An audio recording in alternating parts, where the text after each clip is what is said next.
Before we begin, be sure to like this video, subscribe to the channel, and let us know in the comments where you're listening from tonight. Your support helps keep these stories going, and we're so glad you're here. Now, settle in, let your eyes close, and let the story carry you. The path curls like a ribbon of ghost light through the woods, and you've long since lost the sound of your own footsteps. Pine needles hush beneath your boots, muffling your presence as if the forest itself wants to keep your arrival a secret.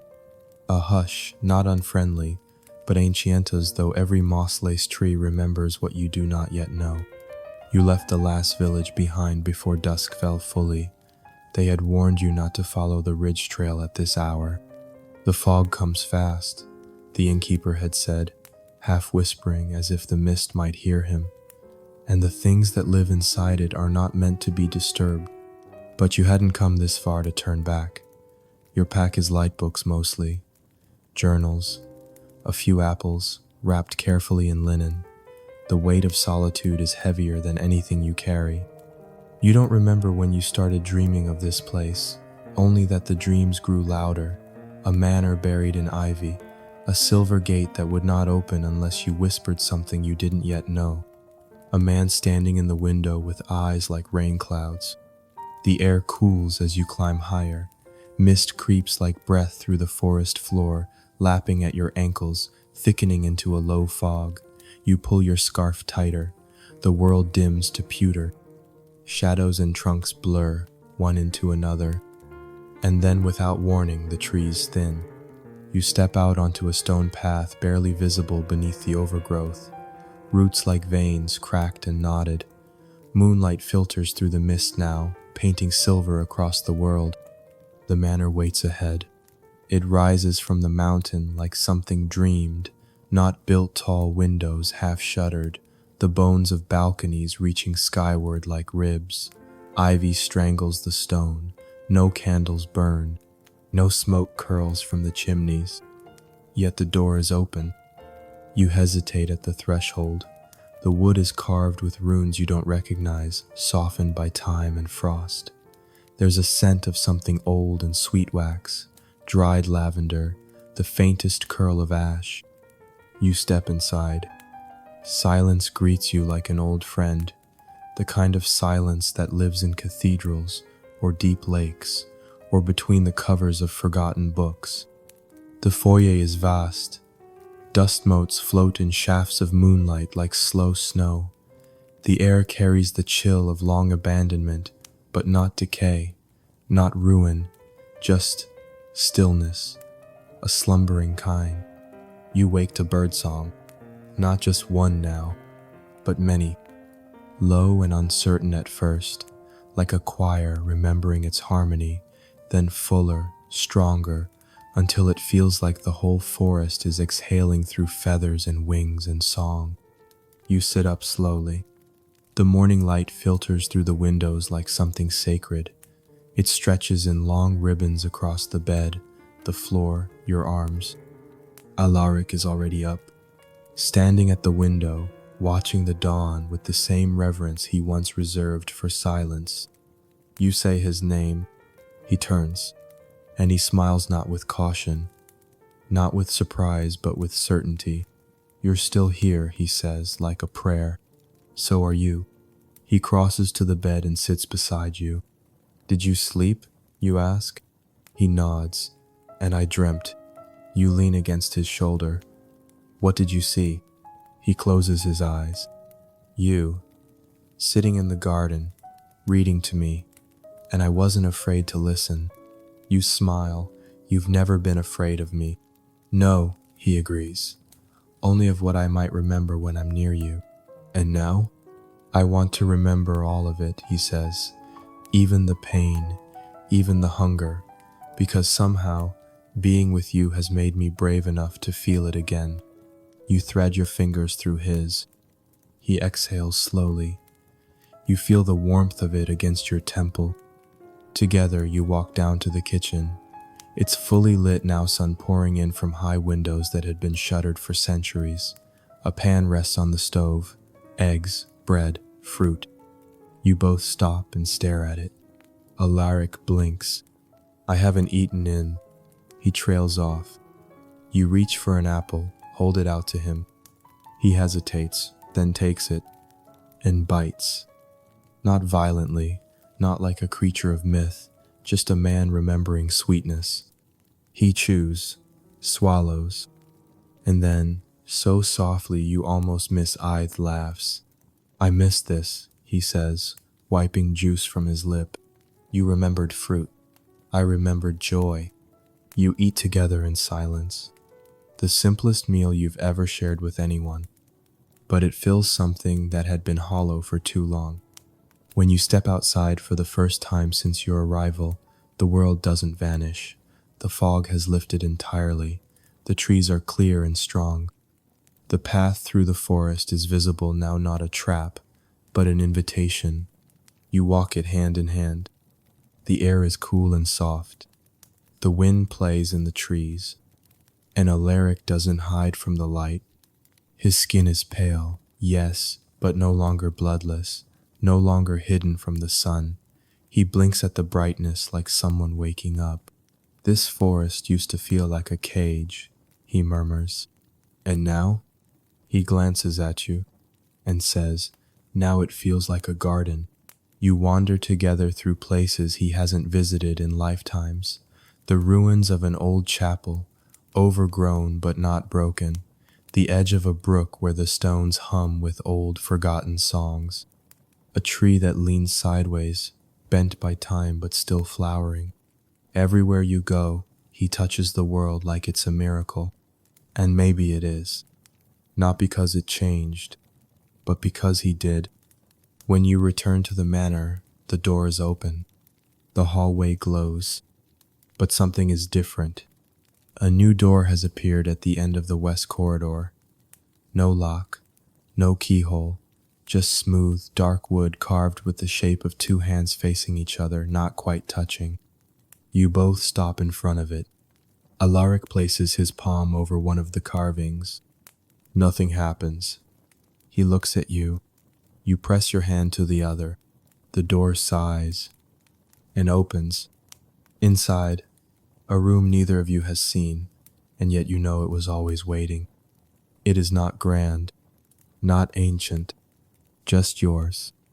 A small hearth, 2 chairs, a single bed beneath a high window, shelves half full, and in the center, a desk with blank paper and a pen. You cross the room slowly, reverently. Alaric lingers at the threshold. You glance back. Well, you say? He smiles and steps inside. The room exhales. The house settles.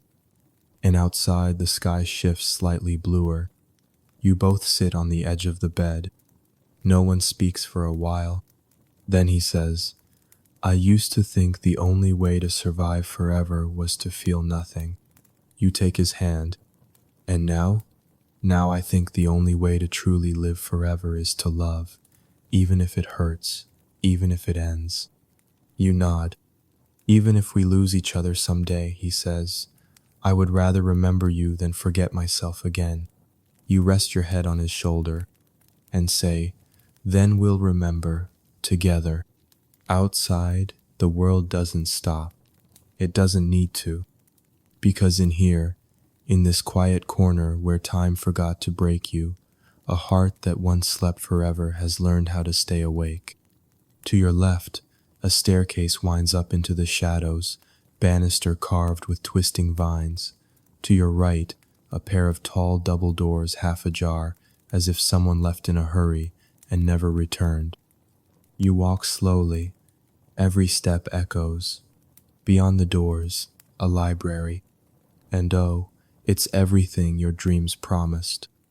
Bookshelves stretch to the ceiling, each lined with spines of leather, vellum, and gold foil, some faded beyond reading, others pristine as if untouched. A hearth crouches at the far end, cold now but ready. Above it hangs a painting dark and cracked with age, but the figure in it is sharp. A man, pale, dressed in 19th century fashion, his hair the color of spilled ink, one gloved hand resting atop a closed book. His gaze doesn't follow you, but it lingers somehow, as if he might blink. You drop your pack on the velvet chaise by the window and sink into it with a sigh that releases something buried in your ribs. It's the first time in months, maybe years, you've felt that peculiar blend of peace and melancholy, the kind that comes only when you're somewhere meant for ghosts and secrets and people like you. And then, from somewhere behind you, a voice. You've come earlier than I expected. You freeze. It is not loud, it is not sharp, but it holds the weight of centuries. You turn slowly. He stands in the doorway, all statuesque, dressed in a long black coat with buttons you've only seen in antique shops. His face is unmistakable, the man from the portrait. His eyes are gray-blue, like clouds about to rain, not cold, not cruel, just exhausted and curious. He tilts his head, faintly. I was dreaming, he says softly, as if still half inside that dream. And you were there, but your hair was different. You don't move, you don't speak, not yet. He steps closer, his boots making no sound against the wood. He doesn't seem dangerous, though everything about him warns you he should be. There's a silence around him that isn't natural. Not empty but paused, like the stillness between heartbeats. I don't know your name, he says, but I think I've remembered your voice. You finally find yours. I've been dreaming of this place, you say, for months, maybe longer. He nods, slowly, as if confirming something to himself. They all do, he says, eventually. A fire flutters to life in the hearth. You didn't see him move, didn't hear a match struck, but the flames catch and curl, orange and gold, warming the room with sudden tenderness. I don't offer rooms, he says, but you may stay. You blink, uncertain. Why? His lips curve not quite a smile, because I think I've been waiting for you. He turns, walks to the shelves, and pulls down a book as if you've spoken nothing strange, as if your arrival is the most natural thing in the world. And somehow, it is. You rise, slowly, and join him. He hands you the book. The cover is unmarked. Inside, the pages are blank. But as you hold it, words begin to appear. Soft and slow, like ink remembering how to write. She came with the fog, with books in her pack, and dreams in her bones. Your breath catches. You look up. He's watching you now, not with hunger, not with alarm, but with an aching familiarity, like someone trying to remember the lyrics to a lullaby their mother once hummed. What is this? You whisper. He blinks, slowly. I don't know, he says, but it happens every time. You sit together by the fire, the night deepens, the fog thickens beyond the windows, but inside the world feels smaller, kinder. He doesn't ask questions, not yet. He simply watches the flames, and sometimes hums melodies you don't recognize, but which make your ribs ache. Eventually, your eyes grow heavy. He rises. There's a room down the hall, he says. It was mine once, before I forgot how to sleep. You look at him. Do you forget often? Everything, he says quietly, except the sound of a turning page, and sometimes the way someone's voice feels when they speak without fear. You follow him down the corridor. The sconces flicker to life as you pass. The room is simple, dusty, but warm. A bed with velvet sheets, an armoire with carvings of stars and vines. A chair beside the window, a mirror draped in cloth. He lingers at the door. I'll be here, he says, if you wake. You nod. He starts to turn away. But then you ask, what's your name? He pauses. Then, quietly, with something like shame, I've had many, but which one do you remember? He meets your gaze. Alaric, he says. Then he vanishes into the mist of the hallway, leaving you alone with a fire you didn't light, in a house you've never known, among books that remember your story before you've written it. And for the first time in years, you sleep and dream of nothing at all. You wake before the sun. The room is hushed in that tender hour before the sky remembers how to be blue. A mist still curls around the window, not yet burned off by day. The fire in the hearth has gone to ember, casting a low, breathing red glow across the walls. Outside, nothing stirs, not even birdsong, as if time here chooses not to move until you do. Your body feels unusually rested, like it remembered something about peace during the night. But there's a lingering strangeness too, a gentle pressure behind your eyes, as though your dreams tried to leave something with you. You sit up slowly. The velvet bedding slips away like a second skin. A strange warmth clings to your wrist, as if someone had held it in the dark. The hallway beyond your door is silent, not oppressively so, but expectantly, the way a theater holds its breath before the curtain lifts. You wander barefoot. The air is cool but not cruel. It carries the scent of old paper, faint incense, and something softer like linden blossom or memory. You follow the smell of firewood and coffee. The manor seems subtly changed. Doors you hadn't noticed yesterday now stand ajar.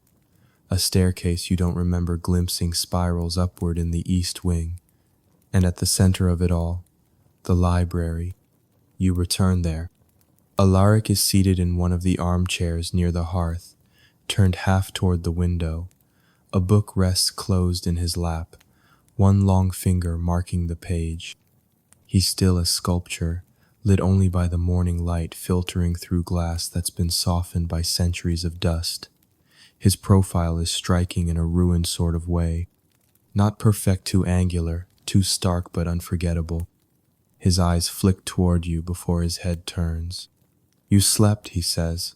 There's a trace of wonder in his voice. "You really did." "I did," you say, stepping closer. He nods to the armchair opposite his. "Sit, if you'd like." You do. The chair exhales as you settle in, as if pleased to be used again.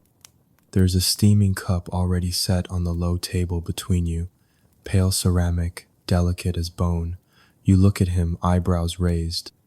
"I don't drink it," he says, "but the house remembers what guests need." You take a cautious sip. It's exactly how you like it. You glance toward the nearest shelves. What is this place really? His gaze drifts there too. A memory, mostly, bound in stone and time. And you? Alaric doesn't flinch. He's quiet for a long while.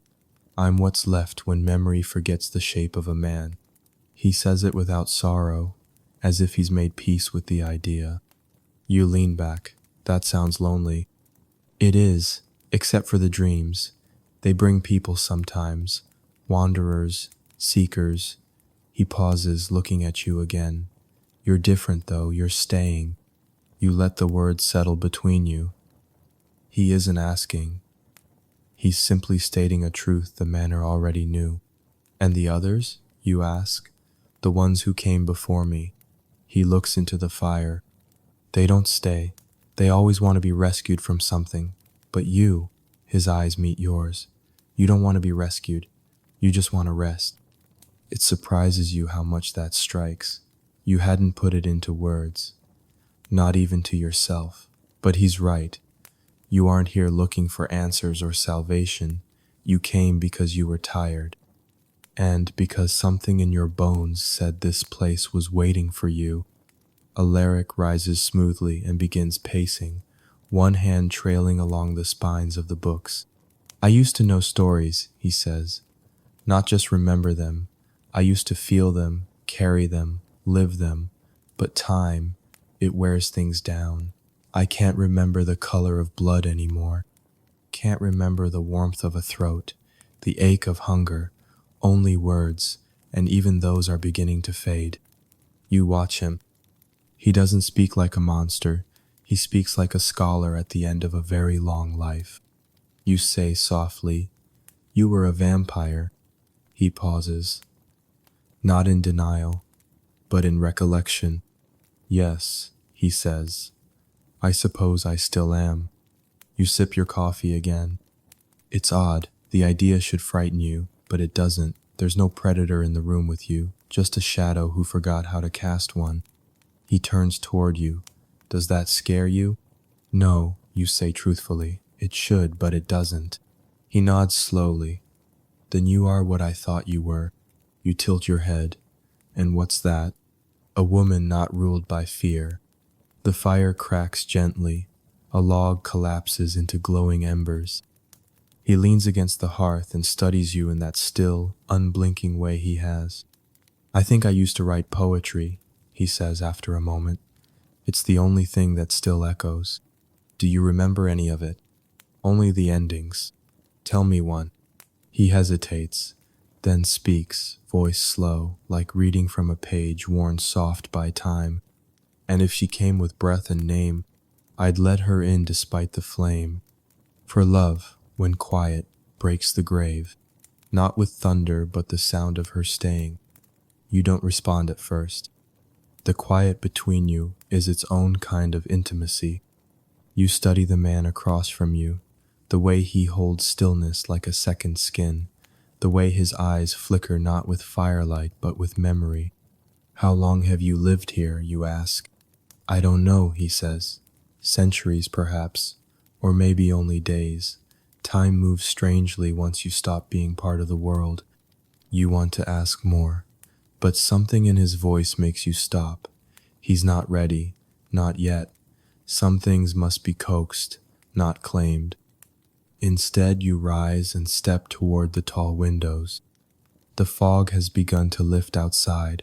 The world reveals itself like a painting coming into focus. Trees stretch out below, tangled and bright with dew. Somewhere a raven caws in the distance. This place, you say softly, it feels like a book that hasn't ended yet. It hasn't, Alaric replies. Not while you're still here. You look back at him. For the first time, he's smiling. Not broadly, not brightly, but real. It reaches his eyes like moonlight, touches still water. He gestures toward the hall. Come, I want to show you something. You follow him, bare feet padding quietly down the long, velvet-lined corridor. He moves like a shadow that knows where it's going. No hesitations, no sound. At the end of the corridor is a door you hadn't noticed before. It opens with a breath. Inside, a conservatory. Glass ceiling, ivy-wrapped iron arches, and a floor of white marble kissed by moss. Plants bloom here as if untouched by time. Orchids, lavender, a single pale rose. In the center of it all, a piano. Alaric walks toward it, brushes dust from the keys. Sometimes, he says, I still remember how to play. Do you want to? He looks at you. Only if you stay while I do. You sit in the mossy chair near the rose bush. He sits at the bench and plays. Soft, slow, unfinished, like a song that never quite wants to end. It drifts through the air like a memory being written down for the first time. You don't recognize the tune, but something inside you aches with it anyway. And as the notes dissolve into silence, you realize this is what it means to be remembered by someone who forgot everything else. This is what it means to begin. The days begin to blur, gently, like brushstrokes on silk. You wake in the manor each morning with no sense of hurry, no list to chase, no clock to obey. Time here is not measured in hours, but in light-ho the fog shifts in the windows, how the warmth of the fire grows or fades, how Alaric's eyes flicker silver just before dusk. The world has narrowed to this place, and it is enough. You settle into a rhythm without ever choosing one. You rise late, wander the halls barefoot, sip coffee from the cup the house provides without ever refilling it. You read in the library, sleep in the afternoon sun that filters through the south windows, and walk the conservatory garden in the long stillness before night. Sometimes Alaric joins you, sometimes he doesn't, but you feel him always nearby. The quiet of the manor feels different when he's awake, not heavier, just more listening. On the fourth day, if it is a day, he brings you to the west wing. This part of the house sleeps, he says, but it dreams while it does. The rooms here are darker, walled in velvet and glass. The windows show not the forest, but reflections of it, not mirrors something older, memories folded into walls. You pass one door that hums low and sad, and Alaric murmurs, "That was a music room once. No one plays anymore." He leads you past a pair of gilded double doors and into a room filled with clocks. Every surface, every size. Grandfather clocks, mantel clocks, pocket watches in glass cases, hourglasses filled with strange colored sand. None of them work, but the air feels thick with their history. He watches you watch them. I thought once that I could measure memory, that if I kept enough time I wouldn't lose it. You look at him. Did it help? No, he says, but it made the silence more honest. You spend long moments among the clocks, touching nothing, only listening to their silence. Alaric doesn't fill the space with talk. He walks beside you, hands tucked behind his back, like a curator giving a tour of something sacred and forgotten. When he finally speaks again, his voice is softer. I was not turned here. That much I remember. I came here after. Why? He studies the cracked face of a tall wooden clock. I think I was tired of hunger, he says. Not just the thirst, but the wanting, the constant need. You nod, not because you understand completely, but because the weight of his voice doesn't ask for comprehension, only presence. He looks at you. Does that disturb you? No, you say. You're not that anymore, are you? He pauses. I think I'm only that when people expect me to be. And there's something in that sentence that tugs at your chest. The idea that identity is shaped not just by what we are, but by the gaze of those around us. That night, you stay in the library longer than usual. You find a velvet-covered chair in the corner beside a low lamp. The book in your hands has no title, but the pages flicker with ink when you open them, recording, perhaps, the moment as you live it. Alaric sits across from you, a notebook open in his lap, though he hasn't written a word. What do you miss most, you ask? He doesn't hesitate. Fruit, he says. The sweetness of it. I remember the sound of biting into a ripe pear, the way the juice ran down my chin. I miss the messiness of it. You smile at the image.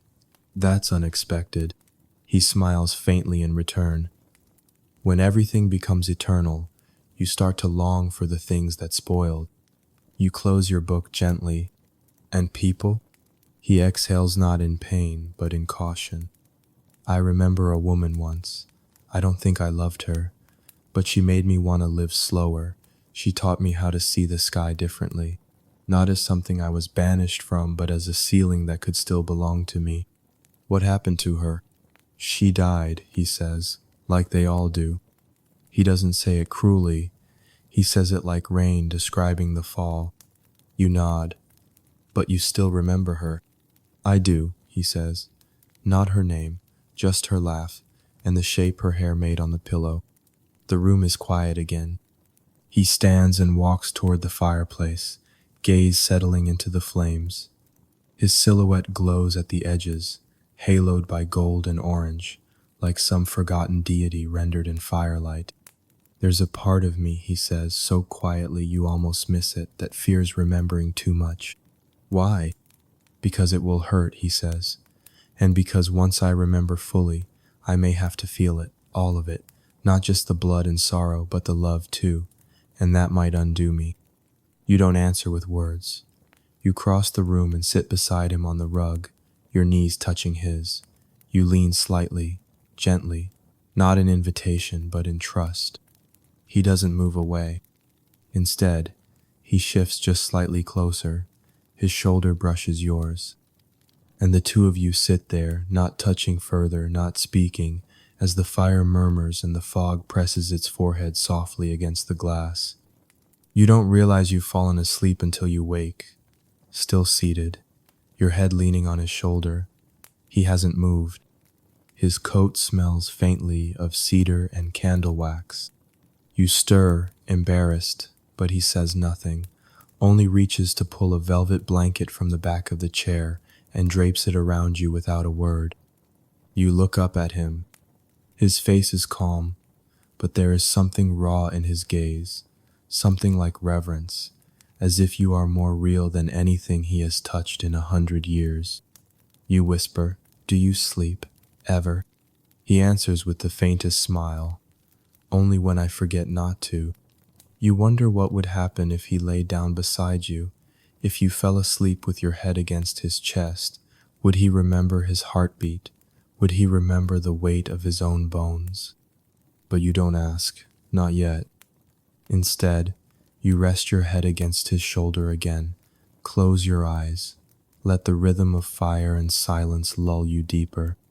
And when you dream of nothing sharp, only the sound of clocks forgetting how to tick, and a man with cloud-colored eyes learning how to feel time again by watching you sleep.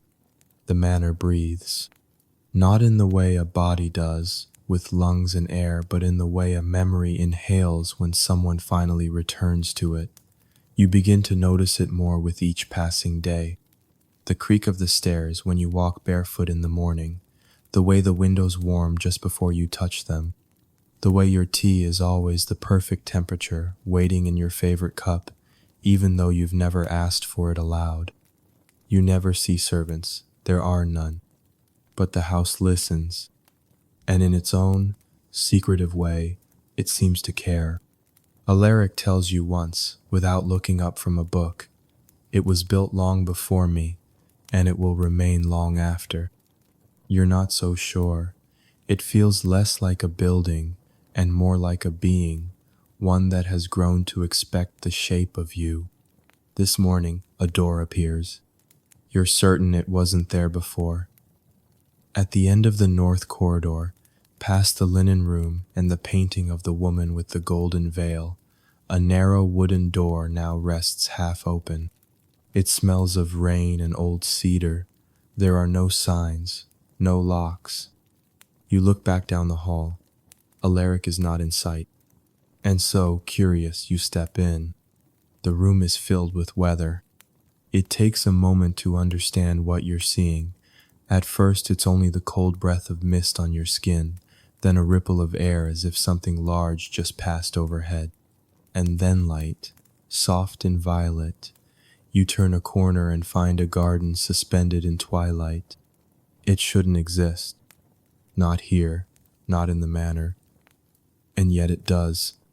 Moonflowers bloom where there is no moon. Trees sway though there is no wind.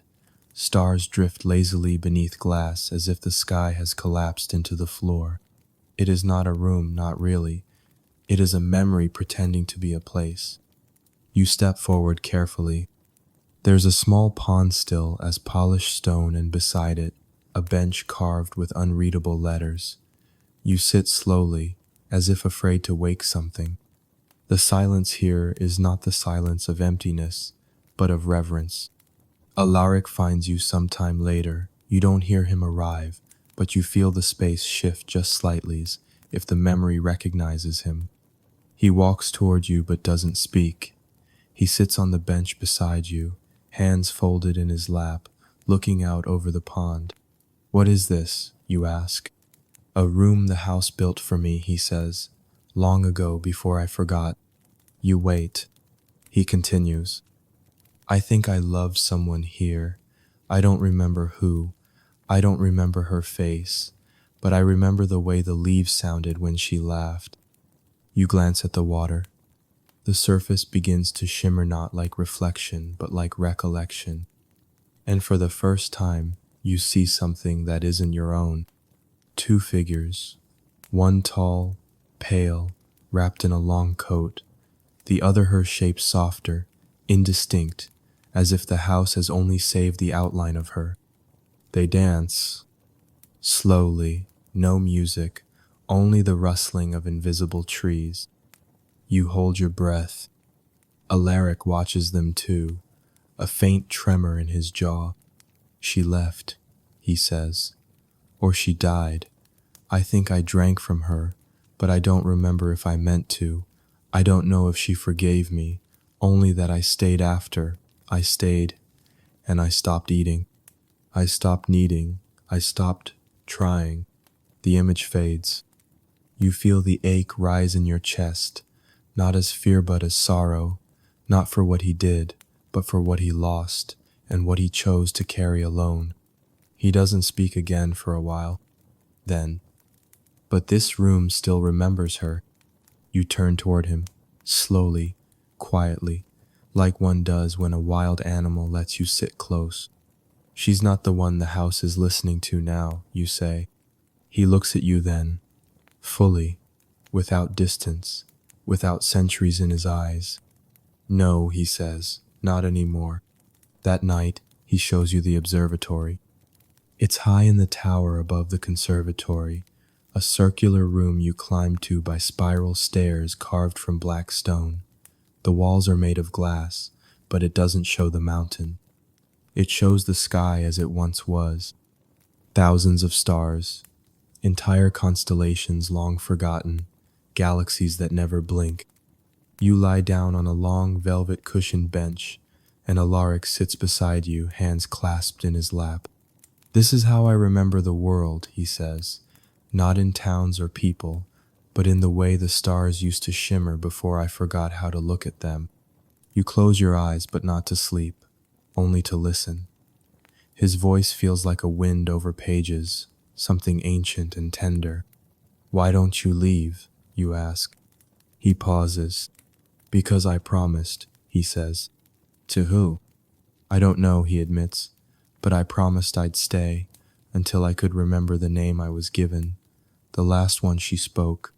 Do you remember mine? You ask, softly. He looks down, and then, yes. Your breath catches. He adds, I don't remember learning it. I don't remember hearing it aloud, but I've known it since the moment you stepped through the door. You don't ask how. You don't need to.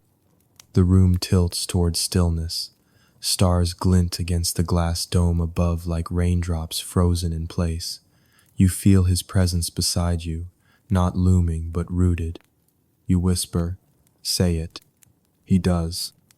And it is your name, full and soft and whole, like a kiss from the other side of forgetting. He says it like he has written it 1,000 times in the margins of a book he could never finish. He says it like your name is the last line of a poem that never needed punctuation. You don't speak. You only reach for his hand, and to your quiet amazement lets you take it.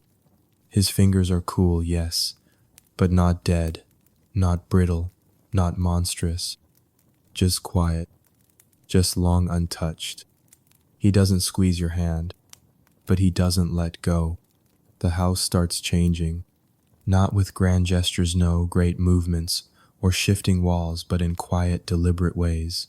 A window opens on its own, though it's never opened before. A painting you hadn't noticed now watches the stairwell, as if awakened. A corridor that once led to a dead end now opens onto a small walled garden with crumbling statues of creatures you don't recognize. None of it alarms you. It feels like the manor is gently stretching in its sleep, or maybe it's leaning toward you. You and Alaric settle into something fragile and unspoken. It isn't romance and not yet, but it's more than stillness, more than company. There's a thread between you now, pulled quietly tighter with every passing dusk. You notice it in the way he waits just a little longer at the door when you say goodnight, in the way he speaks more often in fragments, as if afraid full sentences might break whatever is growing between you, and in the way you don't want to leave any room he's in even if you're only reading. One evening, you find him in the library, not by the fire, but at the piano that's been moved in from the conservatory. You don't ask how. You know better now things move when the house wants them to. He's playing something delicate, unfinished. His fingers hover, pausing now and then, as if listening for a note that hasn't been written yet. You sit on the floor, your back against a shelf of poetry books, and simply listen. When he finishes, he glances toward you. "I used to believe I was meant to be alone," he says. His voice is soft, not confessional, just honest. "I thought eternity demanded solitude, that to live outside time was to forfeit touch, to keep others safe, and myself less dangerous." You nod, not interrupting. "But now," he says, his eyes finding yours across the dim room, "you sit there and the silence feels full." You smile faintly. "It is." He hesitates. "Why aren't you afraid of me?" You consider the question. "I don't think you're afraid of yourself anymore," you say. "Not around me." And that answer seems to startle him more than anything. Not because it's bold, but because it's true. You see it in his stillness, in the way his eyes lower for a moment, as if he's trying to absorb the idea without shattering under it. After a while, he crosses the room and sits beside you on the floor. You're shoulder to shoulder again, like you were by the fire that first week. This time, he rests his hand beside yours, fingers close but not quite touching. You both stay there a long time, saying nothing, letting the nearness do the speaking. Later, you wander into the west wing on your own. You bring a lantern. The house dims the hallway lights when you're alone, as if encouraging slowness. At the far end of the corridor is a room filled with drawers. Dozens of them, all small, all labeled in a language you don't speak. The air is thick with lavender and beeswax, the kind of scent that clings to dreams. You open one drawer. Inside, a lock of silver hair. Another, a pressed flower, long faded. Another still, a single button, blood-stained. You don't take anything. You don't even touch them long, but something about it feels sacred, like these aren't keepsakes. They're memories the house didn't want Alaric to lose. You wonder how many of them are pieces of him he's not ready to reclaim. When you return to the library, he's there, waiting. He's watching the fire. The piano is closed. Without turning, he asks, "Did you find the archive?" You nod. "I don't remember what's in most of it," he says, "but I think I once put my entire life there, one drawer at a time, hoping to store away everything that hurt too much to carry." You sit beside him again. "I think the house is giving them back slowly," you say. He smiles faintly. "It would do that." You study his face in the firelight. "Do you want them back?" He hesitates. "I don't know. I'm afraid if I remember everything, I'll have no space left to feel this." He doesn't say what this is, but you know. And so you reach for his hand, this time without hesitation. He takes it and holds it, like he's anchoring himself to something real. That night, you don't sleep in your room. You don't stay in the library either. You fall asleep in the small garden at the heart of the manor, curled on a stone bench beside a statue of a woman whose name is lost to time. Above you, the fog has lifted just enough to see stars. You wake with dew in your hair and his coat draped gently over your shoulders. He's not beside you, but you see the signs of him. A candle, still warm from flame. A cup of tea, untouched but perfectly made. A note scrawled in a hand you now recognize folded beside the candle. You unfold it and read. "You stayed through the night and nothing broke. I think I am beginning to believe in something again. A." You hold the note in your hands a long time after you finish reading it. It's not long, barely a sentence and a half, but something about the shape of his handwriting, the hesitation in the words, the careful, unspoken thank you beneath it roots itself inside you. You press it gently between the pages of your journal, a quiet place for something that felt like it had waited centuries to be written. When you look up, the morning has softened into gold.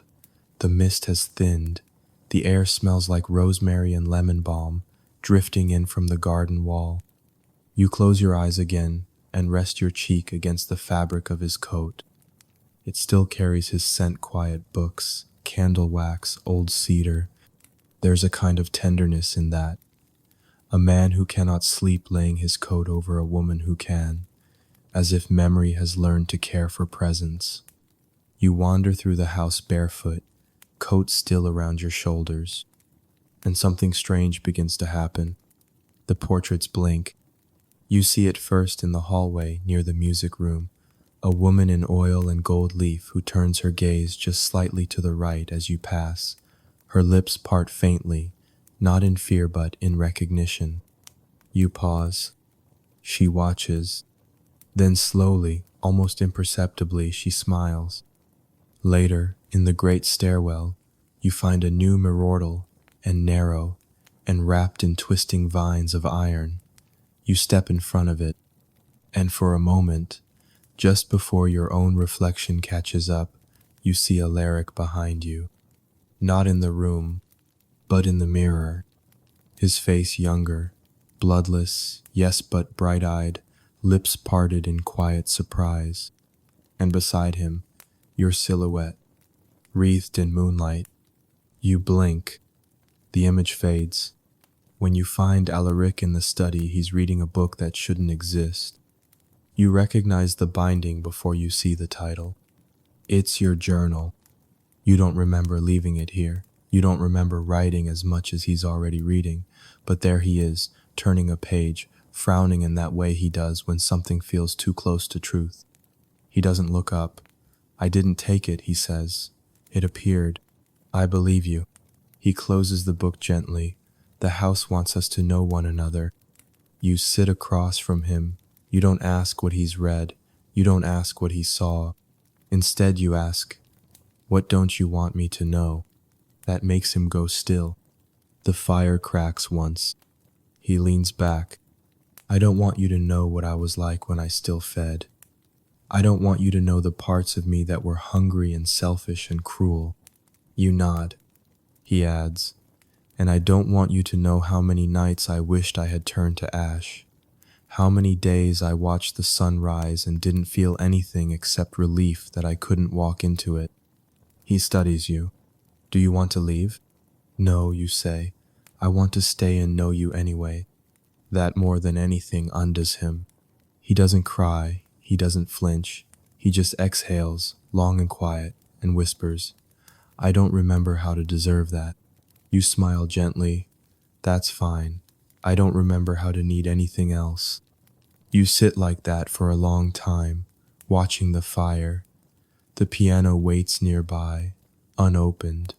The lamps cast soft gold against the bookshelves, and the silence between you is no longer heavy, it's shared. Later, he walks you to your room, as he always does now, but he pauses at the threshold. This time, you don't close the door immediately. You linger, hand on the knob, and then, barely louder than a breath, "You can come in if you like." He looks up. Slowly, you see something break across his face, not desire, not fear, just longing, gentle and cautious, and centuries old. "I won't sleep," he says. "I know, but I'll stay," he adds, "if you'll let me." You nod once. He steps inside. He doesn't lie down, doesn't remove his coat. He sits in the chair beside the window and watches the sky. You climb into bed. The cover's warm, the air still. You close your eyes. And somehow, knowing he's there not just in the manor, but in the same room slows your breathing more than tea or silence ever could. At some point during the night, you wake again. The room is dim. He's still there, watching the stars. You whisper, "Do you ever wish to dream?" He glances toward you. His eyes are soft, shadowed. "I used to," he says, "but lately, I think I already am." You fall asleep again to the sound of his voice. No more than a whisper, but enough to carry you into morning. You hold the note in your hands a long time after you finish reading it.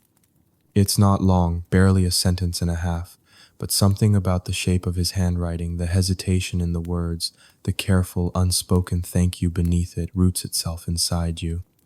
You press it gently between the pages of your journal, a quiet place for something that felt like it had waited centuries to be written.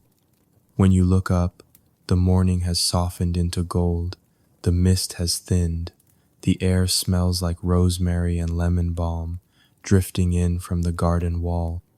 You close your eyes again and rest your cheek against the fabric of his coat. It still carries his scent, quiet books, candle wax, old cedar. There's a kind of tenderness in that. A man who cannot sleep laying his coat over a woman who can, as if memory has learned to care for presence. You wander through the house barefoot, coat still around your shoulders, and something strange begins to happen. The portraits blink. You see it first in the hallway near the music room, a woman in oil and gold leaf who turns her gaze just slightly to the right as you pass. Her lips part faintly, not in fear but in recognition. You pause. She watches. Then slowly, almost imperceptibly, she smiles. Later, in the great stairwell, you find a new mirrortle, and narrow, and wrapped in twisting vines of iron. You step in front of it, and for a moment, just before your own reflection catches up, you see Alaric behind you. Not in the room, but in the mirror. His face younger, bloodless, yes but bright-eyed, lips parted in quiet surprise. And beside him, your silhouette, wreathed in moonlight. You blink. The image fades. When you find Alaric in the study, he's reading a book that shouldn't exist. You recognize the binding before you see the title. It's your journal. You don't remember leaving it here. You don't remember writing as much as he's already reading. But there he is, turning a page, frowning in that way he does when something feels too close to truth. He doesn't look up. "I didn't take it," he says. "It appeared. I believe you." He closes the book gently. The house wants us to know one another. You sit across from him. You don't ask what he's read. You don't ask what he saw. Instead, you ask, "What don't you want me to know?" That makes him go still. The fire cracks once. He leans back. "I don't want you to know what I was like when I still fed. I don't want you to know the parts of me that were hungry and selfish and cruel." You nod. He adds, "And I don't want you to know how many nights I wished I had turned to ash. How many days I watched the sun rise and didn't feel anything except relief that I couldn't walk into it." He studies you. "Do you want to leave?" "No," you say. "I want to stay and know you anyway." That more than anything undoes him. He doesn't cry. He doesn't flinch. He just exhales, long and quiet, and whispers, "I don't remember how to deserve that." You smile gently. "That's fine. I don't remember how to need anything else." You sit like that for a long time, watching the fire.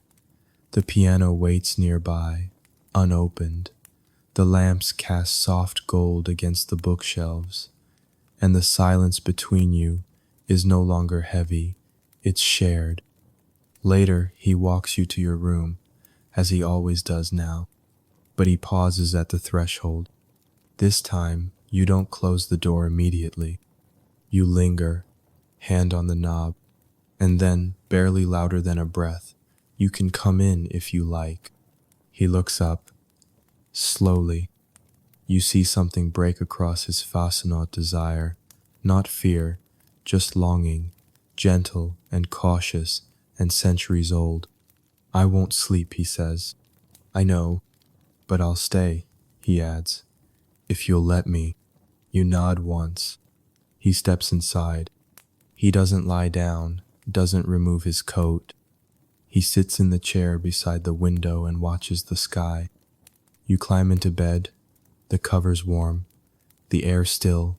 You close your eyes, and somehow, knowing he's there not just in the manor, but in the same room slows your breathing more than tea or silence ever could. At some point during the night, you wake again. The room is dim. He's still there, watching the stars. You whisper, "Do you ever wish to dream?" He glances toward you. His eyes are soft, shadowed. "I used to," he says, "but lately I think I already am." You fall asleep again to the sound of his voice. No more than a whisper, but enough to carry you into morning. The next morning comes not with birdsong or light, but with warmth. Not heat, not sun, just presence. You wake slowly, gently, your body still half swaddled in sleep. For a moment, the world is only texture, velvet sheets beneath your skin, the scent of lavender from the pillows, the soft hush of curtains barely stirred by air, and then you feel it. Alaric's coat is draped across your waist again, but it's not alone. A weight, a stillness, a presence in the chair beside the bed. You turn your head slightly. He's there, exactly as you left him, only this time his eyes are closed. Not in the heavy, sealed way of the dead or dreaming, but in something gentler, a rest, a willing one. You don't speak, don't move, just watch him. His features have softened, no sharpness in his jaw, no cold in his mouth. He looks peaceful, not empty, not gone, just quiet. As if for the first time in longer than he can remember, he's decided to be still, not because he must, but because he can. You whisper, barely audible, "Are you sleeping?" His eyelids flutter, then open. He doesn't look startled, doesn't look away, just blinks once and murmurs, "I think I was." He says it with awe. Not fear, not shame, just quiet disbelief. You sit up a little. The blanket pools around your waist. "You didn't mean to?" "I don't know," he says. "Maybe I did. I just let go." You smile. That's what sleep is. He studies you like you're something he's never quite understood but wants to. Not to possess, just to know. As if you're the last word in a sentence he's been trying to finish for centuries. He says, "I heard your breath. I think that's what kept me still." Your heart does something soft and strange. You reach out. He meets your hand halfway. You sit there like that for a long time, neither of you needing to move. The silence full again. Not heavy, not hollow, just shared. Later, you walk through the garden together. He doesn't wear gloves today, and when your fingers brush, he doesn't flinch. There are roses blooming now pale, strange varieties that didn't exist yesterday. You kneel beside one and touch a petal. It's warm, almost pulsing, as if the manor itself has begun to blush. "The house is changing," you say. "It's remembering how to feel," Alaric replies. You glance at him. He's not looking at the roses. He's looking at you. That night, you explore the upper floor's rooms you haven't dared visit until now.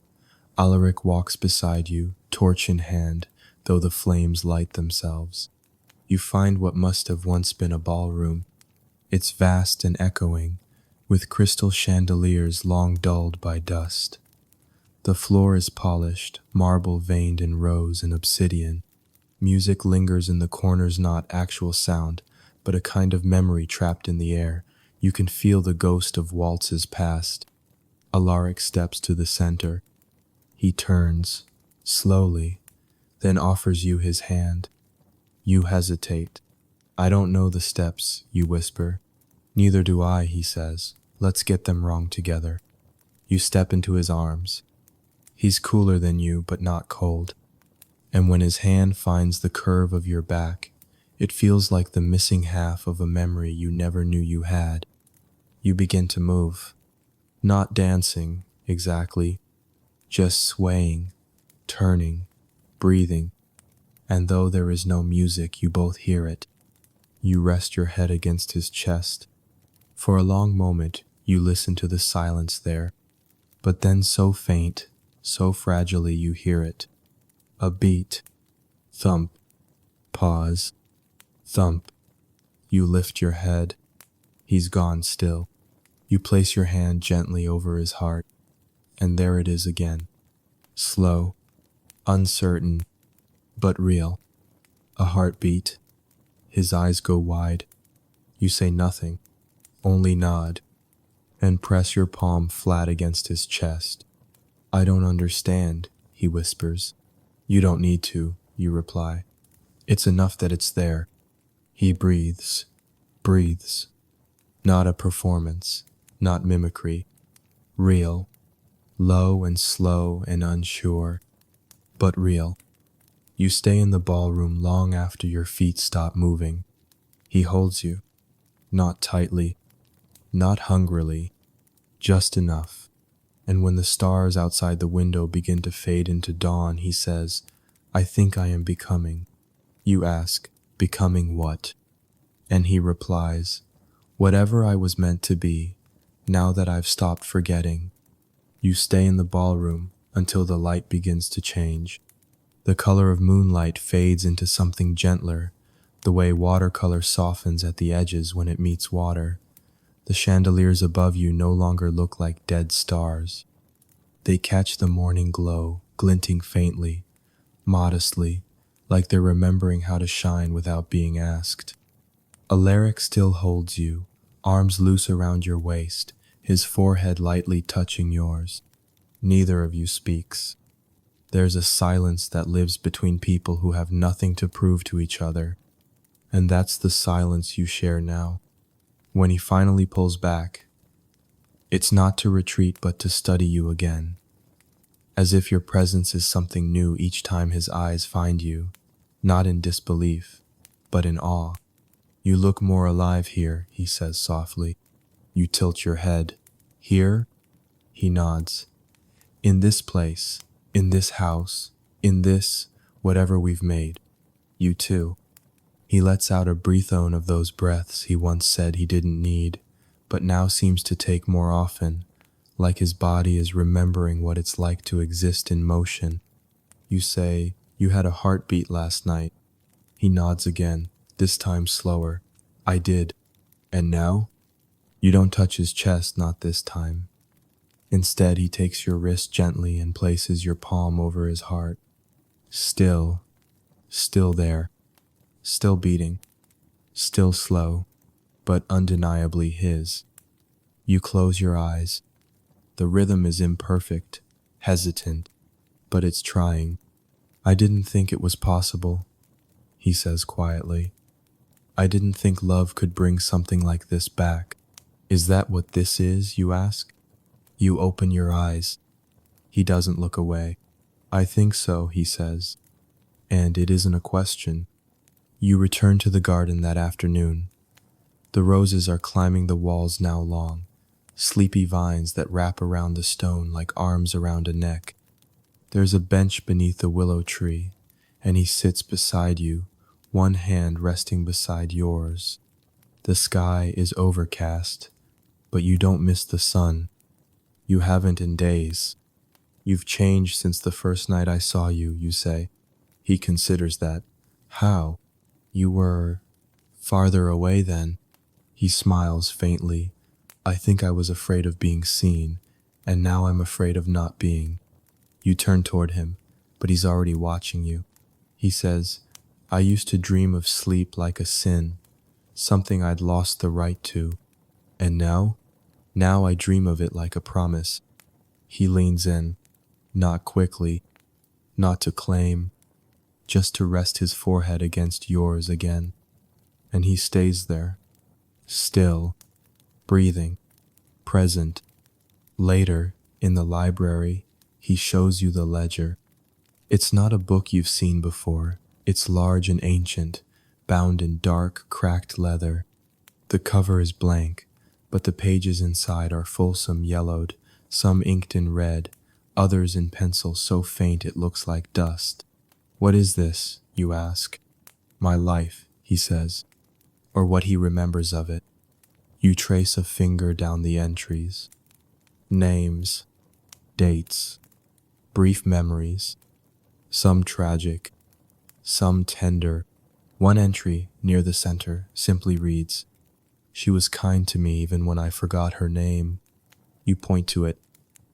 Was that her, the woman from before? He shakes his head. No, he says, that's you. You blink. But that wasn't written before. It was written now, he says. The house allows memory to record itself when it's ready.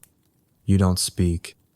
You just look at the ink again, the line of it, the deliberate softness. She was kind to me even when I forgot her name. And beneath it, a single drop of wax. Silver, like the moon. That night, he doesn't walk you to your room. You stay in the library together. On the floor this time. You read aloud to each other books that write themselves as you go. Stories neither of you has ever heard, but which feel as old as the first fire between humans. One story ends with two lovers turning into birds. Another with one becoming a lighthouse. A third with no ending at all, only the line. They chose to stay, and so the story went on. You close the book and look at him. You've never turned anyone, you ask? He shakes his head. Why not? Because I never met someone who made me wish to share this fate. He studies you, and then says, until now. The fire crackles. You draw in a slow breath. I'm not afraid of dying, you say, but I'm also not ready. I know, he replies, and I would never ask that of you. You nod. The moment holds, and then passes, like a gentle tide, not demanding anything, just reminding you it's there. Later, he falls asleep, not beside you, but near you on the settee by the window, one arm folded beneath his head, his mouth slightly parted, the most human you've ever seen him. You rise and cover him with your shawl. You stand there a while, watching him. His chest rises and falls. A rhythm, a slow reclaiming, and you wonder not if you've saved him, but if you've reminded him he was never lost. Not really. Just waiting for something soft enough to stay. You wake before the fire has gone out. The room is dim and warm. The smell of old paper and sleeping ember curls softly in the air. For a moment you don't move.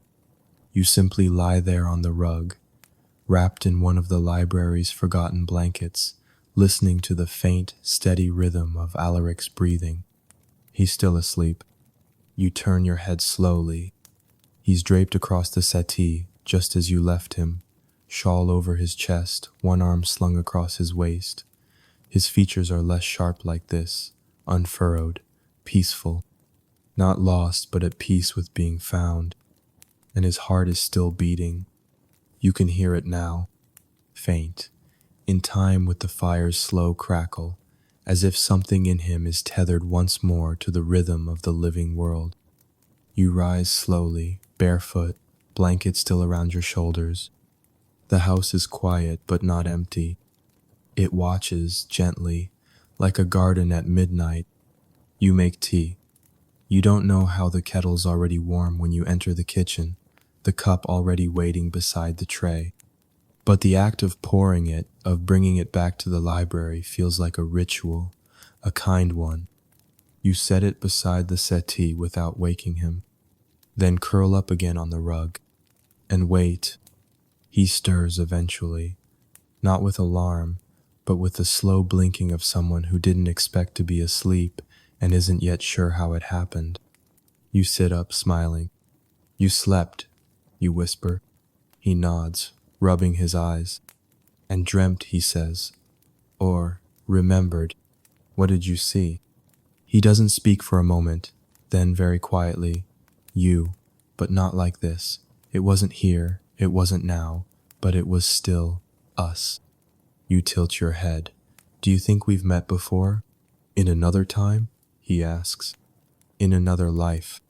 He studies you and says, yes, then adds, or maybe I've just been waiting so long that when someone finally stayed, it felt like remembering. The tea is still warm. You sip it in silence while he watches the fire. Outside, the sky is neither night nor morning, the in-between hour, pale and velvet. You both stay inside that stillness. And then somewhere above you, the sound of birds. Not loud, not cheerful. Just a single call, low and long, like a mourning dove remembering how to speak. Alaric turns to you.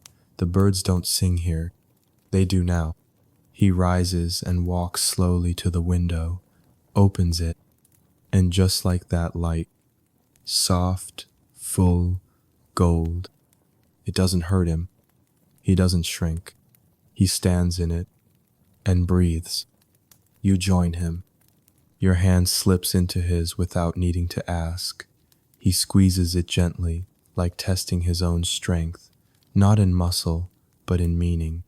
I don't think I'm what I was anymore, he says. No, you agree, you're not. Do you think I'm still a vampire? You think for a moment, then shake your head. I think you're something older now, or maybe something newer, something that doesn't have a name yet. He smiles. It reaches his eyes. You've brought the morning with you, he says. You lean your head against his shoulder. Maybe you just remembered how to let it in. He turns toward you then, both hands cupping your face. Not cold, not trembling, just real. And he kisses you. It's quiet, no urgency, no fire, just warmth, like a candle that never went out. When you pull back, he rests his forehead against yours and says, I don't think I can go back to who I was. You don't have to, you whisper. You're already becoming someone else.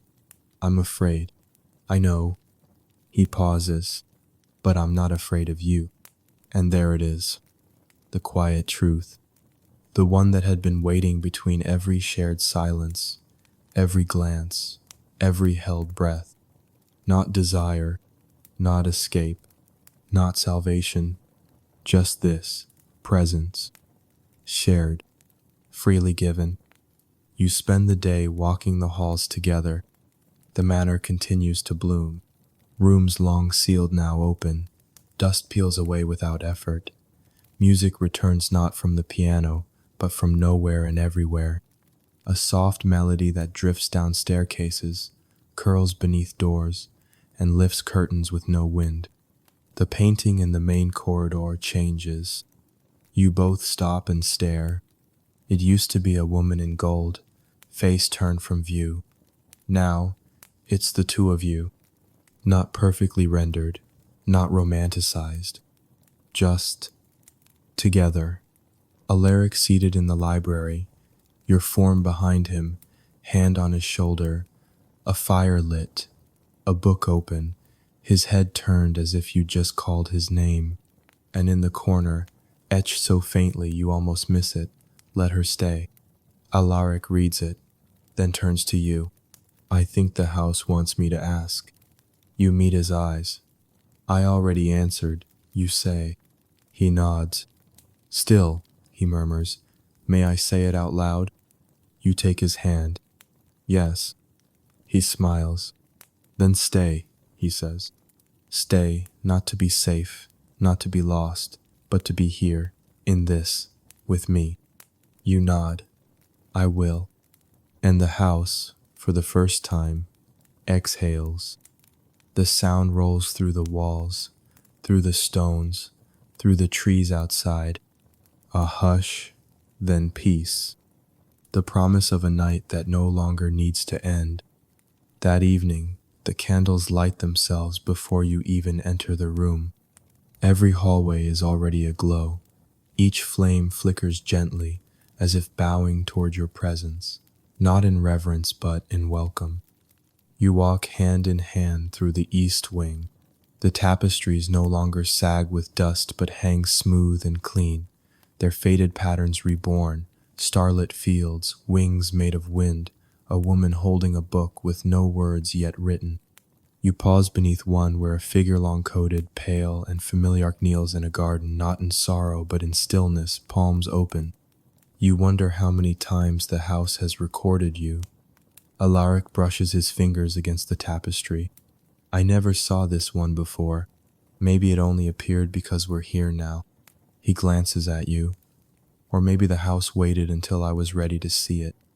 Your feet carry you toward the old tea room once sealed shut, now quietly open. Inside, moonlight filters through the tall glass panes. A table is set, not extravagant, but full of thought.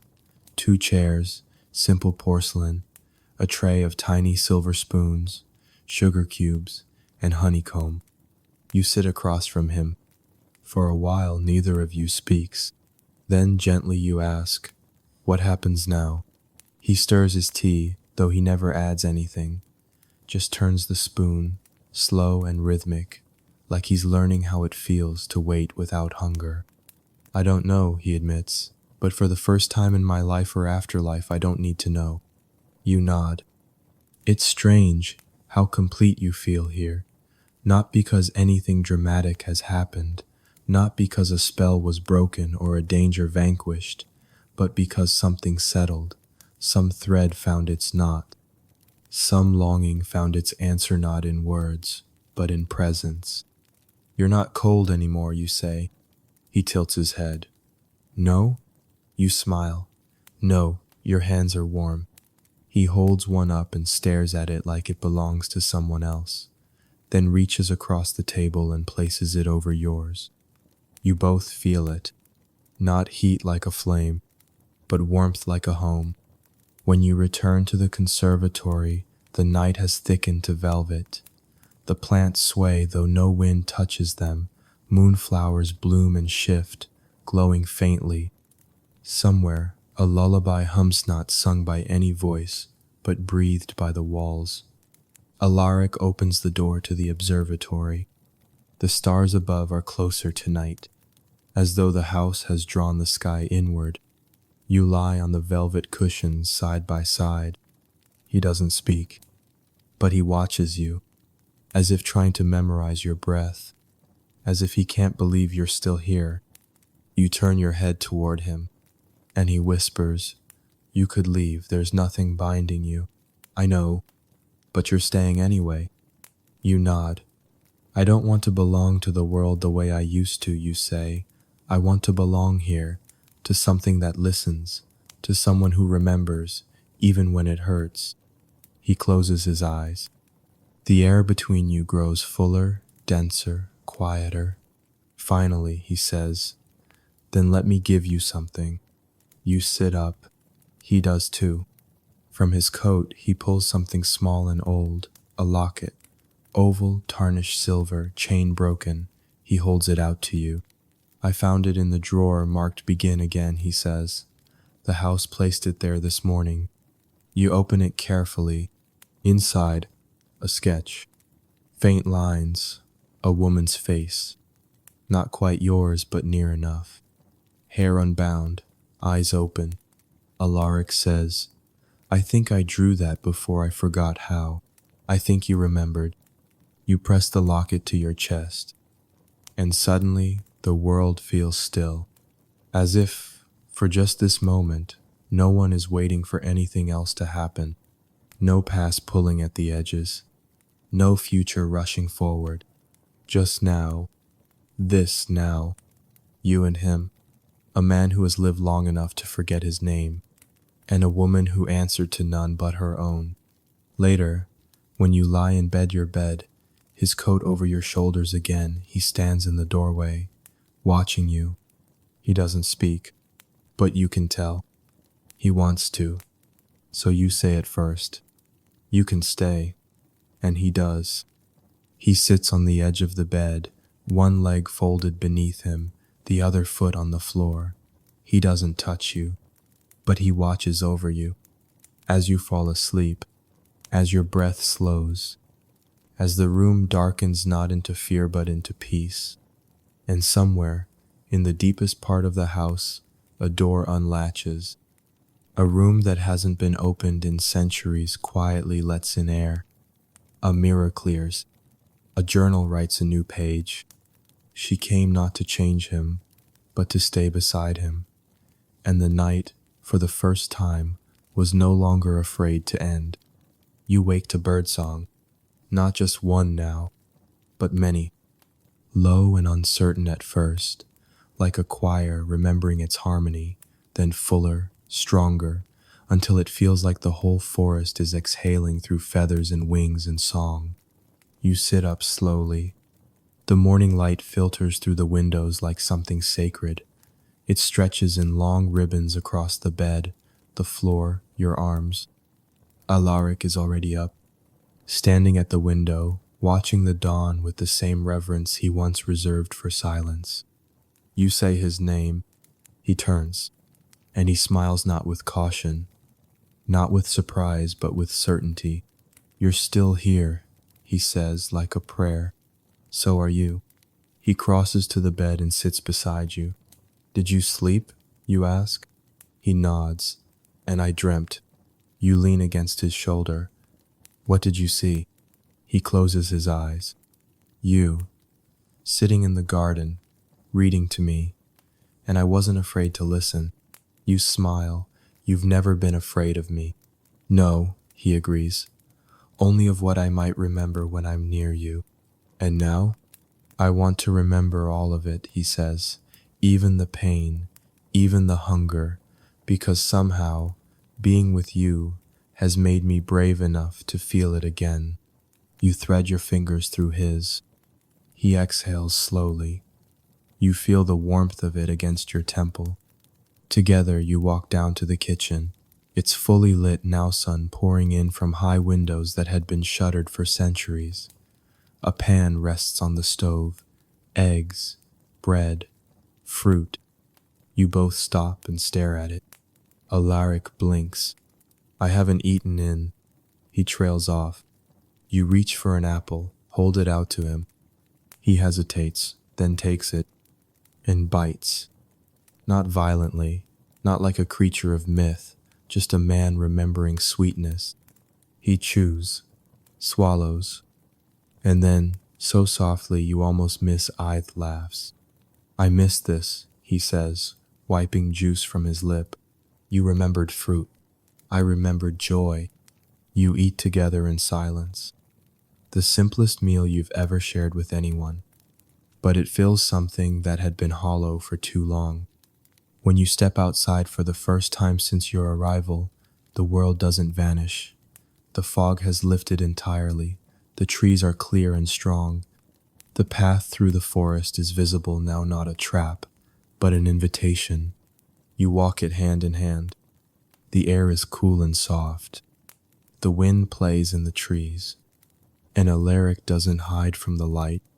His skin is pale, yes, but no longer bloodless, no longer hidden from the sun. He blinks at the brightness like someone waking up.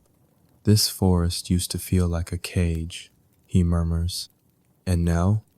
He glances at you and says, now it feels like a garden. You wander together through places he hasn't visited in lifetimes. The ruins of an old chapel, overgrown but not broken. The edge of a brook where the stones hum with old, forgotten songs. A tree that leans sideways, bent by time but still flowering. Everywhere you go, he touches the world like it's a miracle. And maybe it is. Not because it changed, but because he did. When you return to the manor, the door is open. The hallway glows. But something is different. A new door has appeared at the end of the west corridor.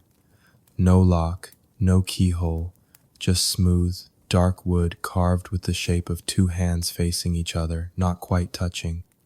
You both stop in front of it.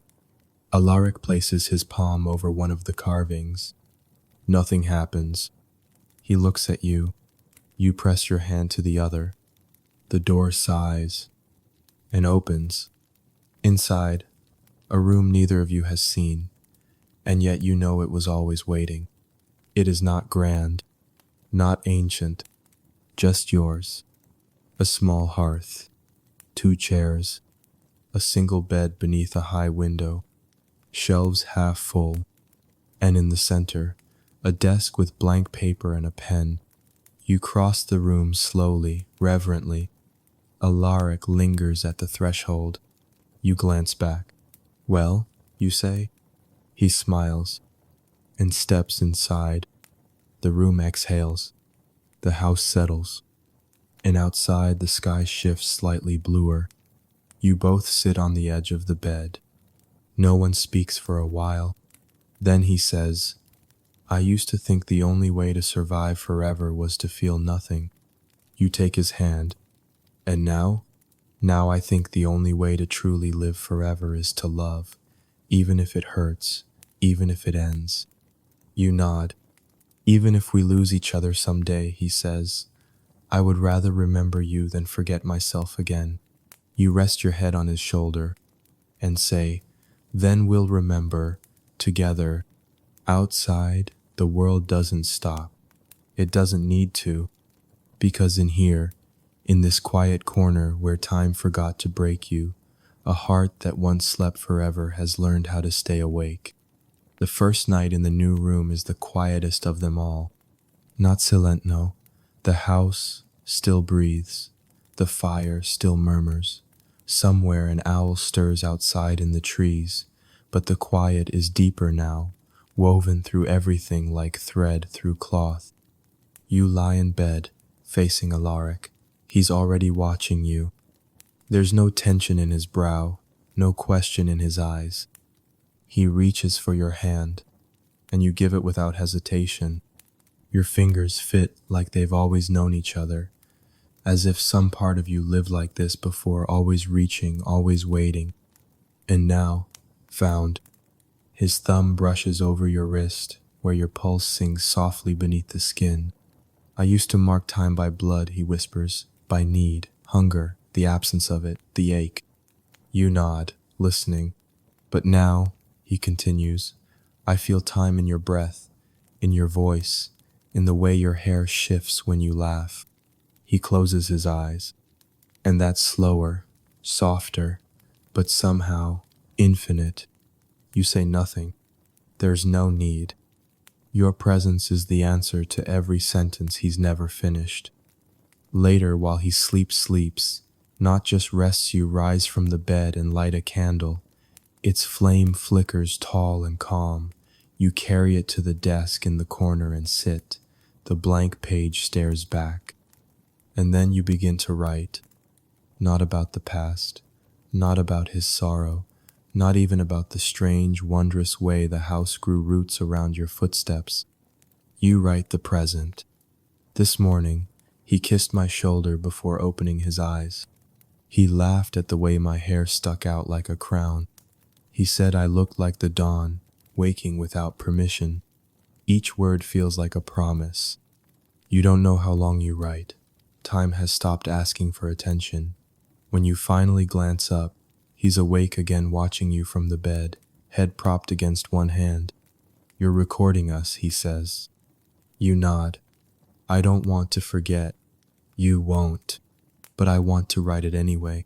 He smiles, soft and sleepy. "Then let's write it together." You reach for the second chair. He sits beside you, a new page waiting. Neither of you speaks, but the pen moves. One story, two hands. Later, in the garden, you find something unexpected. A small tree, young, green, pushing through the cracks in the stone path where no roots should take. It wasn't there yesterday. Alaric kneels beside it, brushing dirt from its slender trunk. "The house is planting again," he says. "It believes in the future." He looks at you. So do I. Each day after that is simple. Not because nothing happens, but because everything that happens feels like enough. You rise when the sun wakes the windows. You walk together. You read. You write. You make meals small, imperfect ones. He burns toast once. You oversalt the soup. You both laugh. You both learn.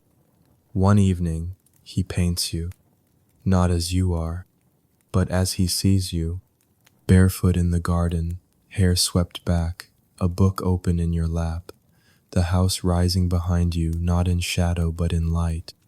You hang it in the hallway, next to the tapestry, next to the memory of a man who once knelt in sorrow and now stands beside you, hand in hand.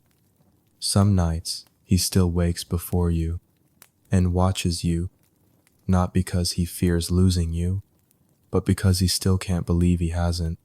I used to think the only kind of love I'd know was one I'd mourn, he says once. You trace his cheek with your fingers. And now? He presses his lips to your wrist. Now I love in real time. And the house, in its quiet way, begins to change again. A cradle appears in the attic not because you need it, not yet, but because the house believes in what might one day be. A door unlocks behind the music room. Inside, a studio full of blank canvases and soft light. A secret stairwell reveals a view of the forest you've never seen. Everything is unfolding, becoming, because you stayed, because he remembered, because love, when quiet, breaks the grave knot with thunder, but with the sound of waking beside the same person each morning. One day, you open your journal and find a new sentence written there, not in your hand. This is not the end. You smile. You look out the window where he stands beneath the willow tree, a cup of tea in one hand, a book in the other. You join him, and beneath the branches that sway without wind, he wraps an arm around your waist, kisses your hair, and whispers, "Whatever I am now, it's because of you." You look up at him, and whatever I stay, you say, "It's because of you." The sun begins to set, but you are not afraid of the night anymore. The night is where he learned to become, and where you chose to stay. And together, in a house that once forgot time, you remember everything slowly, gently, one heartbeat at a time. Not a fairy tale, not a tragedy, just this, a love story that never needed to be loud to last forever.